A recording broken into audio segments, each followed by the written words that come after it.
édifice dans le cadre des Journées du patrimoine. Et rappelons que pour ces journées, les bâtiments publics et les palais nationaux sont ouverts jusqu'à ce soir, mais aussi d'innombrables lieux, parfois insolites. À Annecy, par exemple, les rues ont été dévolues au théâtre. Une quinzaine de compagnies y présentent un programme éclectique, un festival auquel ont assisté Didier Guyot et Alban Delacour. Il était une fois 7 enfants sales, jolis affamés, au seuil de la maison. Pendant 5 jours, le théâtre de rue envahit Annecy. Et c'est bercé par l'histoire du Petit Poucet qu'ici on déambule à travers les canaux et les rues étroites de la ville. Au public de suivre des petits cailloux transformés en ballons blancs. Tandis que les enfants ramassaient le bois mort. La vieille ville est un décor naturel plein de charme. Des passionnés de théâtre, bénévoles, ont voulu la réveiller.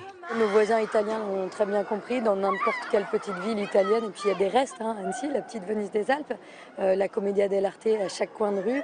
Et là, c'était ça, c'était de se dire, allez, réveillons notre côté latino qui sommeille en nous.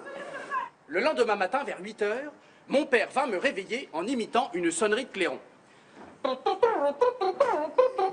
Les contes de Perrault déclamés dans les rues, et là dans cette école, c'est la Faconde de Marcel Pagnol. Et au programme, il y a aussi La Fontaine, Victor Hugo, des classiques qu'il est bon de redécouvrir. J'adorais ces conférences politico-sociales de mon père. Et je me demandais pourquoi le président de la République n'avait jamais pensé à l'appeler. C'est une façon de découvrir la ville qui est, je trouve, qui est fantastique. Jouer dehors, c'est créatif, c'est original, c'est intelligent. Donc non, je trouve que c'est une belle initiative et c'est un beau résultat.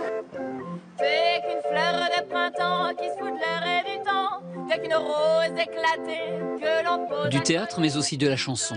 De jolies ritournelles, une voix à la Piaf, quand Laure Potex joue de son orgue de barbarie, impossible de ne pas frissonner. Une belle invitation à la rêverie.